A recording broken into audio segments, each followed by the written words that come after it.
All right, so we've talked about the quality of coffee and how it's derived at origin, and obviously great quality coffee at origin gives us the opportunity to roast great tasting coffee that you get to put in your cup.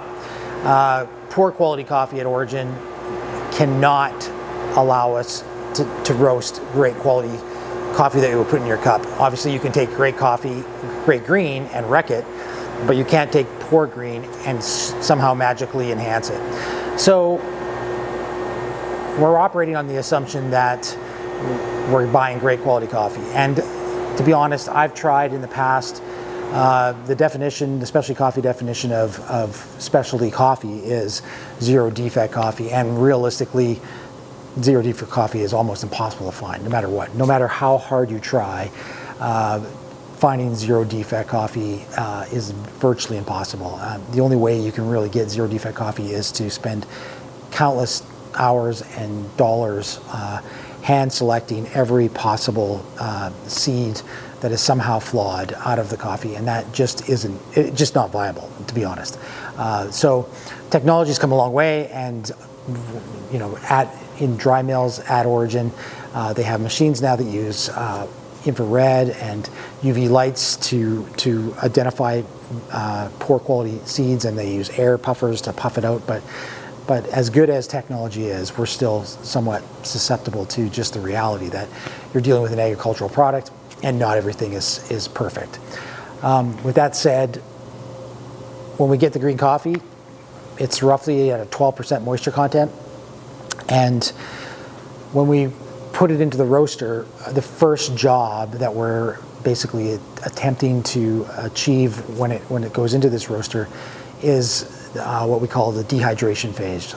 So essentially, we've got to get that moisture out of the seed, and that's what roasting is essentially doing. There's really three phases to a roast, and that first phase is a dehydration phase. The second phase is a mired phase or a browning phase, and then the third phase is a development phase. And obviously, we're trying to be as consistent as possible when it comes to roasting to achieve a consistency in the cup. And that's, I think, one of the things that Transcend prides itself on is our consistent approach to roasting, and that consistent approach then presenting itself in the cup, where you get the same, you know, I would say roughly the same experience drinking the coffee from one time to the next. Now, obviously, every coffee that we bring in is different, and we're trying to highlight those differences, and we're trying to nudge and coax the uniqueness of those flavors for each different origin that we bring in. So, for example, an Ethiopian natural is going to, you know, by definition, should be fruitier, a bit more wild in its flavors. You know, blueberry, jasmine tea. Those flavors are something that we expect and are trying to find ways to express in our roasting process. But really, the roasting process is the place where we achieve these unique characteristics, and we do our best to make sure that those are consistent from one batch to the next. So I've been now roasting for the last 2.5 months full time. It's a full circle. I may have said this already in the last video. I've grown obviously a lot in my understanding of how roasting impacts coffee flavors since I started back in 2006. But at the end of the day, to be honest, it's still kind of a mystery of what's happening inside of this thing. We basically have a double-walled cast iron drum that is great for heat retention, and we use natural gas to power the roaster, and we're basically influencing the coffee beans with two types of energy: convective heat energy and conductive heat energy. Conduction is two things touching each other and the transfer of energy via heat from one to another. And then convection is obviously transferring energy through heat that's in the air. And so most of the influence of our roasting process is convection. Obviously, the seeds do touch the walls of the drum while they're tumbling inside of the drum. But the reality is that convection is mostly what is influencing that coffee bean as it's being roasted. So with this roaster, we're able to control airflow, drum speed, and we, for the most part, want to keep those things as consistent as possible. Since I've started roasting in the last couple of months, we've adopted a process of starting each roast at the same drop temperature. So that means the environment temperature inside the roaster before we allow the green coffee to go into the drum. And just for a frame of reference, I've chosen arbitrarily to start each roast at 200 degrees Celsius. When the room temperature coffee hits the drum, obviously the environment temperature inside that drum crashes and it bottoms out. And at the bottom of that curve, we call that the turning point. And once you hit turning point, then you start to see an increase in both the environment temperature and the bean temperature. And we're adding heat at the beginning of the roast, a fair amount of heat. And then as the roast progresses, during fixed periods of time, we reduce that heat along the roast. And towards the end of the roast, there's virtually no heat being used anymore in the roasting process, as the beans themselves contain enough energy now that they're actually almost self-heating. They almost become exothermic, where there's too much energy inside the seed and it starts to spill out. So we're trying to basically follow what we call a roast profile, or a curve, as consistently as possible from batch to batch. And that's essentially what ensures that we get good consistency. So the dehydration phase is the first phase, and that basically is happening from when the coffee drops into the roaster to about 150 degrees Celsius. And essentially all that's really happening there is the bean is starting to dry out, and that's by adding energy through heat into the seed. We're now getting an evaporation of moisture. That moisture is going from a liquid state inside the green coffee bean to a gaseous state, and steam is coming out of it. And then around 150 degrees C, we begin the mired phase, or the browning phase, where we start to see the green coffee start to change in color. And so it goes from sort of a green, pale green color, and then it starts to transform itself into a straw yellow color, and then a deeper yellow color. And then obviously it moves from yellow into browns. And if you go dark, then it goes from light brown to really very dark brown, if not black. Excuse me.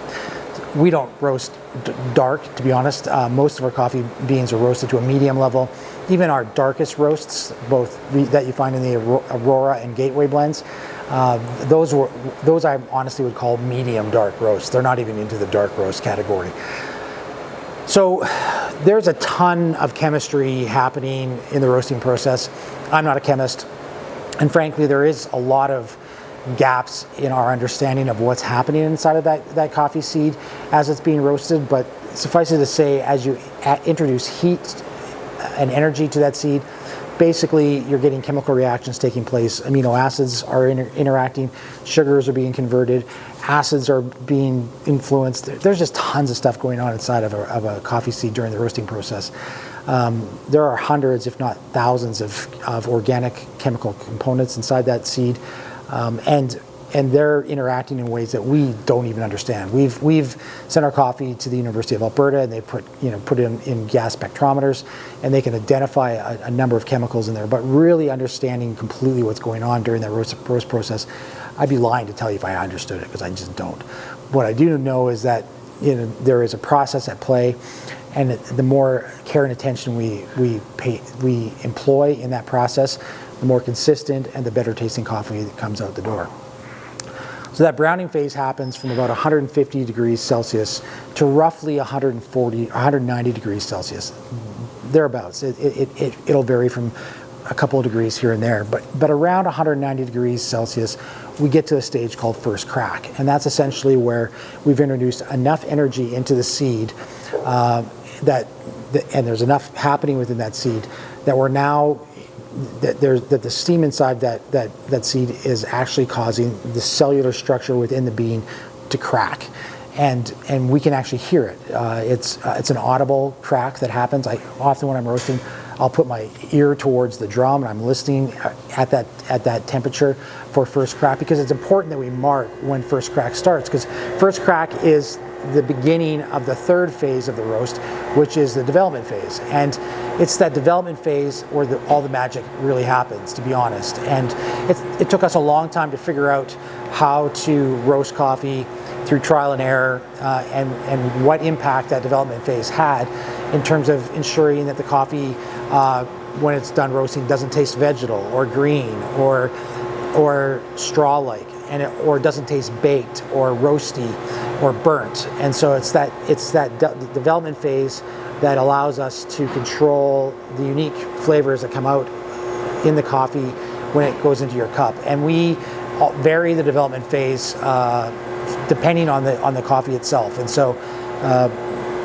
some of our coffees we use an 18% development time.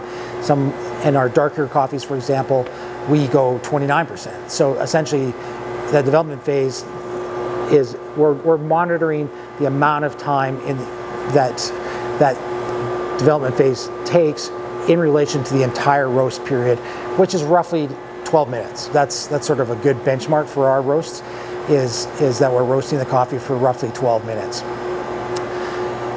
Once the development phase is completed, we then dump the coffee into the cooling tray, and basically there's air being sucked from this roastery through the coffee and out.